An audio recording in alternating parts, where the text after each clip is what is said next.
Hello guys, welcome back to my channel নিনিস mini blog. আজকের ব্লগটা কিন্তু হতে চলেছে খুবই ইন্টারেস্টিং। আজকে কিন্তু যাচ্ছি বহু যুগ পরে মামার বাড়ি, আর মামার বাড়ি যাওয়ার জন্য কিন্তু খুবই এক্সাইটেড ছিলাম।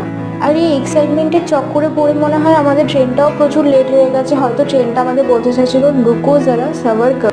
আর এই এত লেটের ট্রেন ছেড়েছে বলে আমার মুখটা কিন্তু বাংলার পাঁচের মতো হয়ে গেছে।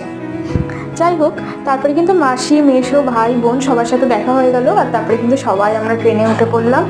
আর মেয়ের হাসি দেখেছো মুখে, মামার বাড়ি কিন্তু পৌঁছেও গিয়েছি। আর আমার মামা বাড়ি হচ্ছে ঘোড়াঘাটা। তোমরা হয়তো অনেকেই চিনবে না এই স্টেশনটা। এই স্টেশন কিন্তু বাগনান স্টেশনের পরের স্টেশন। আর প্ল্যাটফর্মে নেমে কিন্তু আমরা কফি ব্রেকও করে নিয়েছি। তারপরে একটুখানি চিপস, কুকুর এইসব হ্যানা ত্যানা খেয়েছি।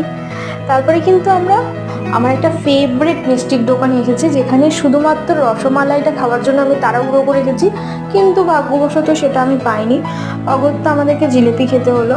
আর এবার তো আমরা মামা বাড়ি পৌঁছেও গিয়েছি। আর দিদা দেখো কত আদর করছে ভাইকে, আর মামারা দেখো ঢুকতেই আমাদেরকে খাবার দাবার দিয়ে দিয়েছে। আর আজকের ব্লগটা যদি ভালো লেগে থাকে প্লিজ লাইক অ্যান্ড সাবস্ক্রাইব।